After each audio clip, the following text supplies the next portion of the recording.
Mr. Speaker, there are situations where the choices of government that government makes will influence the future for generations to come, and our province has found itself in one of those pivotal moments. We're making changes to our healthcare system. We're investing in a future where New Brunswick can be a leader in energy, and we pulled our province back from the edge of the fiscal cliff. Mr. Speaker, people are choosing New Brunswick. Our province is experiencing unprecedented growth and diversity, and New Brunswickers are optimistic about our future. Comme nous l'avons, as we said over the past 2 weeks, we worked hard to honor our promises and advance our priorities. And we have a plan to do much more. Taxes, introduce various programs and benefits to make life more affordable for New Brunswickers. We've launched a strategy for housing that outlines our 10-year plan to ensure New Brunswickers have access to safe, affordable, and appropriate housing for themselves and their families. Yeah, all right. All right, you do that. We developed a health plan that we are using to evolve our healthcare system and strengthen it for our future. And we've dramatically increased the amount of the province that is being protected and conserved. Mr. Speaker, we're committed to building on our province's successes. I would like to start by thanking people who work within the government and who can keep adapting to changes, and they keep strengthening our province and making it thrive. Professionalism are things we all benefit from, and we see it every single day with our healthcare workers, our teachers, members of law enforcement, and in the teams that work across every government department. I admire and appreciate their dedication and very grateful for their talents.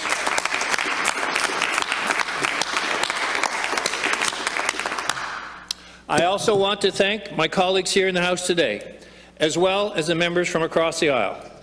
While we do have our differences on both sides of the aisle, Mr. Speaker, we know we're all here for the right reason. We know we're all here on behalf of our constituents, and we are working hard to solve them.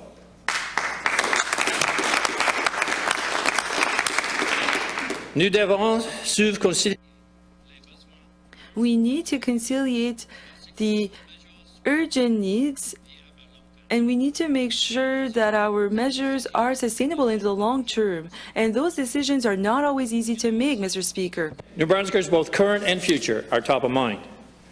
Because our work is to reduce the province's debt, and because of the work that's been done in that situation, we're in a much better position, Mr. Speaker, to help New Brunswickers through different means. For example, through tax cuts.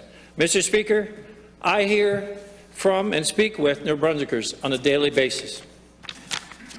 And I'm thankful for the insight they provide, telling me what they feel is important and offering suggestions on how to make our various systems and sectors work better. Comme je l'ai déjà dit, as I already stated,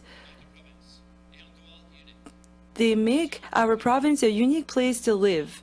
Those people who work together,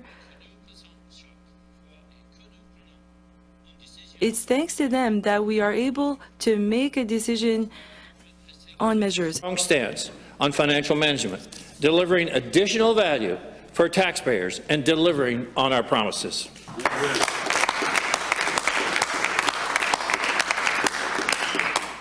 Mr. Speaker, we've been managing taxpayer money responsibly, and the interest we've saved is $75 million a year, money that can now be spent on priorities like making life more affordable,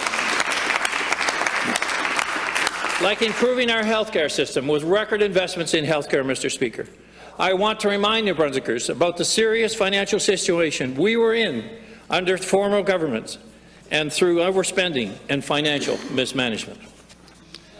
New Brunswick is outperforming other provinces in many ways economically, but that doesn't mean we aren't facing significant issues that are also consistent across the country and in many communities. Our unprecedented population growth has brought its own set of challenges when it comes to additional strain on the healthcare system and in housing. Nous savons que l'augmentation. We know that the increase in costs across the province and across the country make it so that people have a hard time making ends meet. And sometimes they have to make difficult choices. For example, paying their bills or feeding their families. Be directly attributed in large part to the federal government's carbon tax and clean fuel regulations. The fuel tax increasing are driving up the cost of everything. And Mr. Speaker, given yesterday's announcement, I think the Prime Minister is finally getting it. Axing the tax on the heating oil is a first right step, Mr. Speaker. Recognizing the way to reduce energy consumption and ultimately reduce emissions by helping residents with heat pumps enhancements, reducing their costs, Mr. Speaker, is the way to go. We've been doing that now, Mr. Speaker, for over a year with $100 million of our own money invested, and we'll continue to do that with the federal government announcement. So, Mr. Speaker, the next best thing is to say, maybe this program doesn't work at all. Maybe all it's doing is causing hardship on every citizen in this province, every citizen in every other province, and it all should be scrapped, Mr. Speaker. We've launched a number of initiatives over the last 5 years to make life more affordable for New Brunswickers. We've made changes to provide personal income tax relief for New Brunswick residents and implemented property tax reductions to help improve affordable housing. We've taken steps to help New Brunswickers with energy affordability, including the new $30 million commitment to this year to support the adoption of the heat pumps and to reduce the wait list that NB Power is working through. And this is in addition to the $70 million announced in 2022 and will be complemented by the federal program announced yesterday. We've eliminated the interest on provincial student loans, making post-secondary education more affordable and helping to prepare more New Brunswick residents for the workforce. We've invested $5 million to help home support workers and family support workers with mileage costs, and we've increased wages in the human service sector. To help some of the most vulnerable New Brunswickers, we made changes to our social assistance programs, and we've increased rates, and we'll continue to evaluate and make the right changes to help those that need it the most, Mr. Speaker.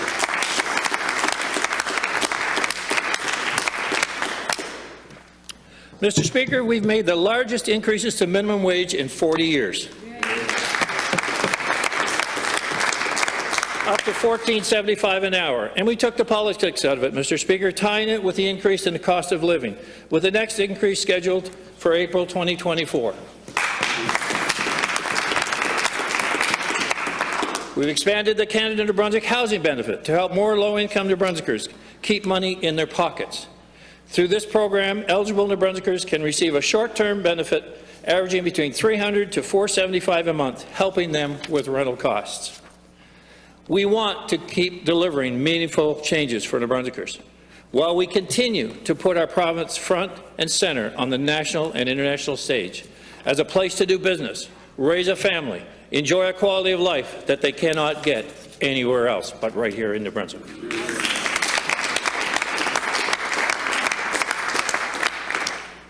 Our province continues to grow, from 800,000 people only a year and a half ago to approaching 850,000 now. With each New Brunswicker, we gain new neighbours, new friends, and new connections, and new ideas, new ways of doing things, and a new interest in being part of a solution for a province that's growing. And yes, with a growing population, also our employment has grown. Our employment has grown significantly, Mr. Speaker. And this is the 20th consecutive month that employment in this province has increased.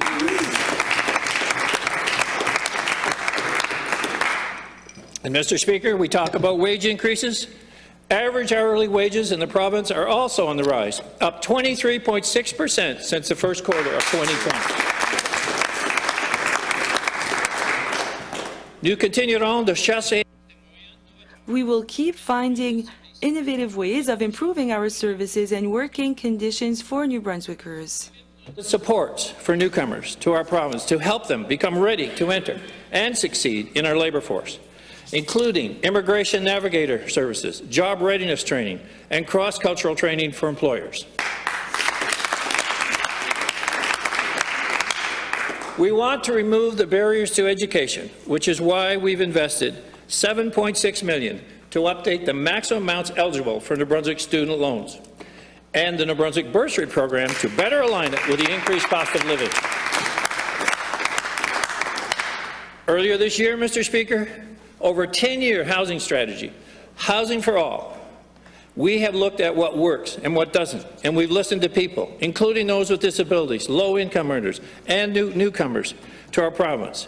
They tell us the many different needs they have for housing. Within this strategy actions, there will help us to build a strong foundation to meet housing needs now and in the future. And it's a process, Mr. Speaker. But we need forward ways that are responsible, measurable, sustainable, and, Mr. Speaker, we see the problem gradually being solved. And we know it's a longer-term program. We know it takes a while to build the infrastructure necessary. The strategy also encompasses our public housing portfolio through Housing NB, which offers subsidized housing to vulnerable New Brunswickers based on the greatest need. To help support and expand this portfolio, we're investing $100 million over 3 years to build 380 new public housing units, and we've invested an additional $2.2 million to fund repairs to over 100 existing units.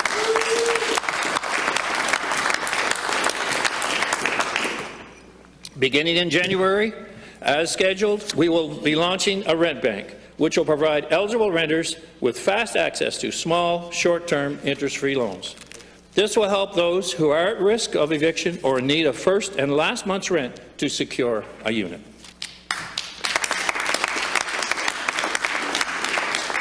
Additionally, Mr. Speaker, we are working with the cities of Fredericton, Moncton, and St. John to establish hubs for New Brunswickers experiencing chronic or temporary homelessness, with the intent of providing as many available services and supports as possible to this population in one convenient location, which will make it easier for these individuals to access opportunities and remove barriers to housing. And, Mr. Speaker, we're focused on the Mental Health Treatment and Addiction Centre, a centre where recovery is the focus, Mr. Speaker, a centre where those who want to be treated, want to improve their lifestyle, want to get back into the workforce and back with their families, to help them, Mr. Speaker, help them in a meaningful way, a program that's not overnight, a program that's not 1 week, a program that may be months, but a whole series of programs that allow an individual to integrate back to society, because I say no one should have to live on the streets, Mr. Speaker. We also recognize that rising costs play unique pressures on seniors living with fixed incomes, and we will be introducing measures to make these lives more affordable. And we started that process, Mr. Speaker, including measures that support those who are faced with partner transitioning to a residential care facility. Again, Mr. Speaker, these are not Band-Aid solutions. They are targeted actions that will have a long-term positive impact on the people they support and our province as a whole. Les gens du New Brunswick. New Brunswickers have a right to affordable housing. They also have the right to feel safe, whether it's at home or in their communities. We've made significant investments of more than $52 million in our 2023-24 budget to reduce crime through improved policy on public prosecution and inspection and enforcement.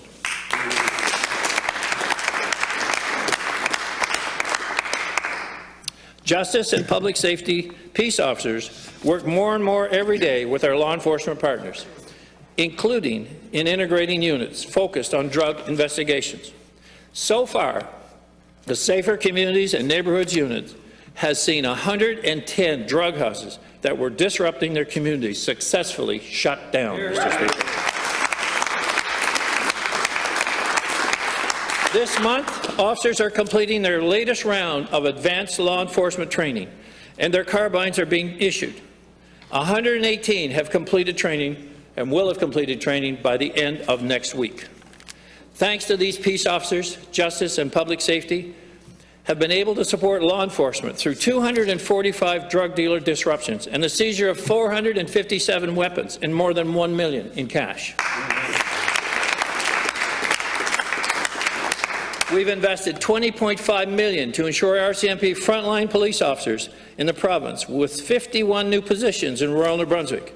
These new officers will be deployed to those areas that need additional police resources. We've also invested $3.6 million in correctional programming, which helps those in custody gain new skills, which will support them in changing their lives and avoiding reoffending once they re-enter their communities. Mr. Speaker, we know that crime has been an issue. We know that petty theft has been an issue. We know that drugs have been an issue. And, Mr. Speaker, this reflects the meaningful effort and the meaningful plan to deal with our rural community issues, with our city issues, and ensure that our streets and our communities and our villages and our country become safe anywhere in this province.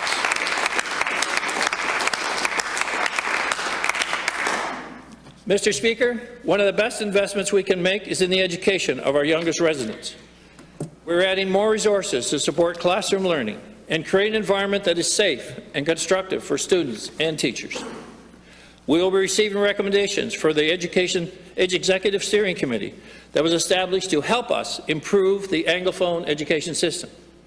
We know changes need to be made to this sector, and we're taking a bottoms-up approach, listening to the professionals and parents who guide students every day. But, Mr. Speaker, the status quo isn't good enough. We have challenges, and we must find solutions because our kids deserve better, Mr. Speaker, and I'm proud of what's going on to help this situation. We multiply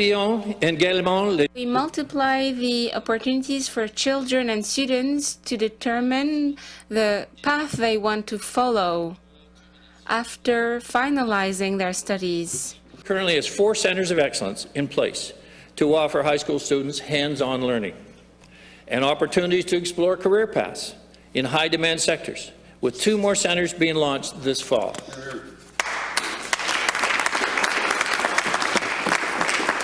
Within the Francophone sector, 12 centres for trades exploration have been introduced in primary schools, and over 4,000 students have been engaged in 89 environmental and climate action projects.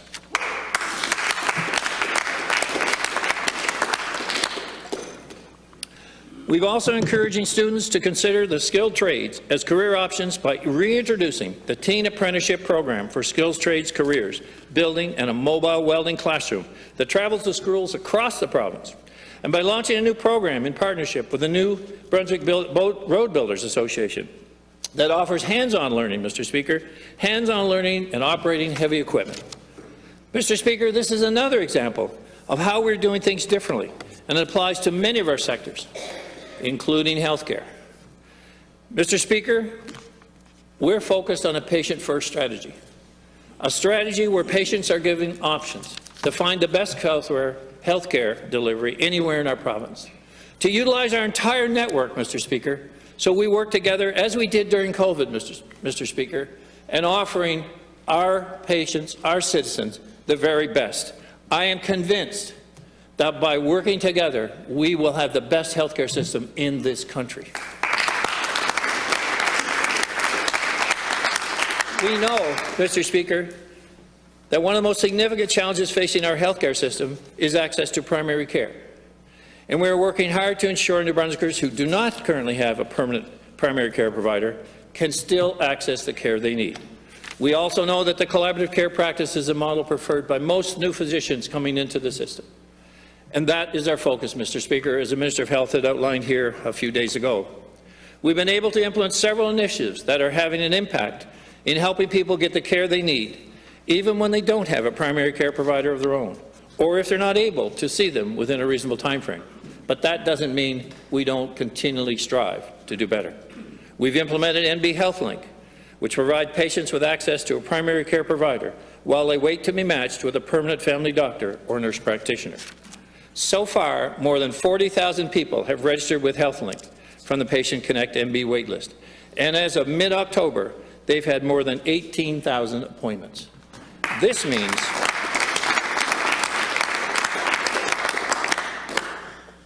means we've been able to decrease the list of people on the Patient Connect list to less than 20,000 as of the end of September. And Mr. Speaker, I believe if you look nationally, that's one of the best situations across the country per capita. We've partnered with eVisit NB on an online service that provides New Brunswickers with virtual healthcare consultations, including referrals to specialists and non-urgent medical concerns. Each month, there are approximately 18,000 virtual visits, which help to alleviate pressures on walk-in clinics and emergency rooms. We've launched the My Health portal, which is providing more than 225,000 New Brunswickers with access to their vaccination records, blood test results, prescriptions, and diagnostic imaging analysis. By doing this, we're putting more information into their hands and helping New Brunswickers to better manage their health care needs.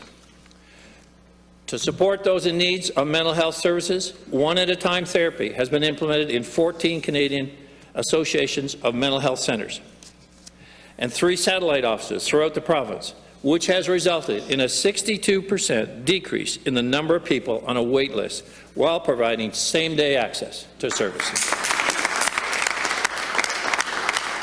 We've also funded 51 new full-time mental health positions in emergency rooms, which provide immediate response to mental health needs in times of crisis. Collaborative care practices are also the focus for the future, as I mentioned.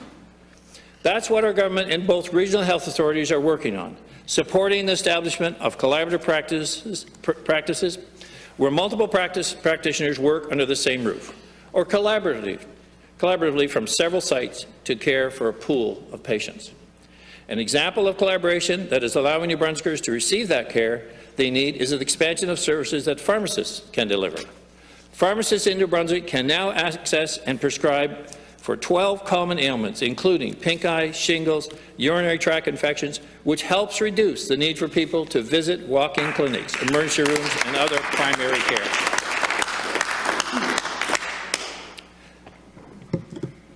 We are working on improvements that will benefit all New Brunswickers when they need health care. It is therefore essential to have a strategy to give priority to patients, a strategy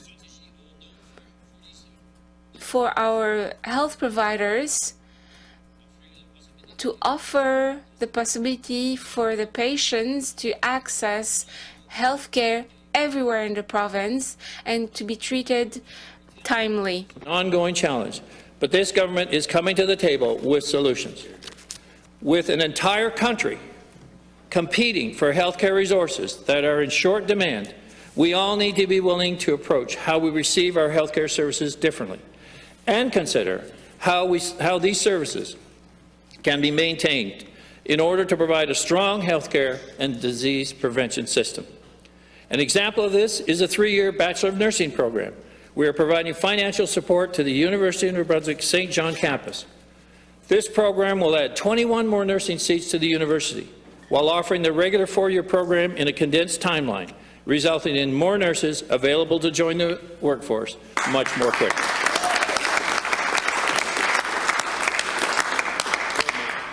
We are providing financial support for up to 300 internationally educated nurses each year by helping them cover costs associated with becoming registered to work in New Brunswick.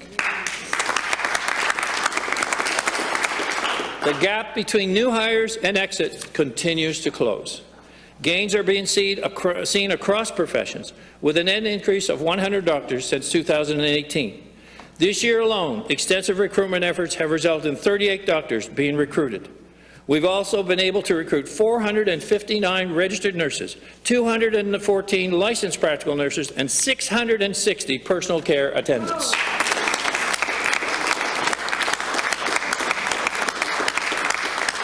Mr. Speaker, I am proud that our province was able to facilitate the creation of the Atlantic Physician Registry, an agreement between the colleges of physicians and the surgeons throughout Atlantic Canada, which will enable doctors registered to work in any one Atlantic province to work throughout the region.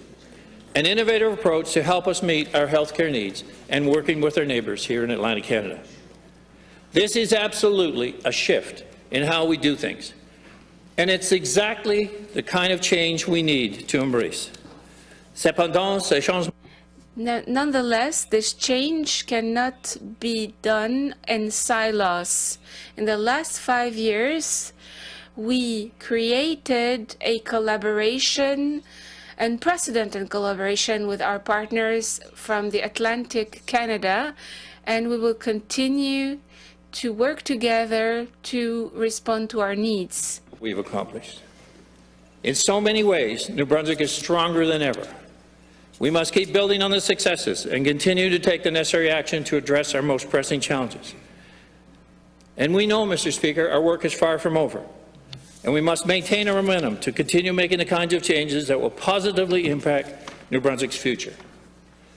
And that is why we will continue to focus and progression in priority areas that are the utmost importance to New Brunswickers. Healthcare, housing, making life more affordable. And Mr. Speaker, when I think of discussions we've had recently on daycare, our enrollment in schools is 4,000, 5,000 more students. And Mr. Speaker, these new families that we have now, so many more in our province, as we know, when I talk about the population explosion, we have a lot of young infants now that weren't here 2 years ago or 3 years ago. We are experiencing challenges of growth, Mr. Speaker, we haven't experienced in this province since Confederation. But we have the ability, we have the opportunity to be stronger and better than this province has been for generations. Yeah. So we're not slowing down. We're moving full speed ahead. We're looking forward to continuing our work to build a stronger New Brunswicker. And Mr. Speaker, a New Brunswick that doesn't leave anyone behind. And yes, there are challenges in every sector, as I state, but Mr. Speaker, we are working collectively across departments, the one GNB concept, looking at solutions and not saying, oh, well, if I just put money there, it'll get better. Mr. Speaker, we want results for every dollar that the taxpayers spend. And that's been the motto since the beginning. That'll continue to be the motto because our New Brunswick taxpayers deserve better, Mr. Speaker, and we're delivering better. Thank you very much.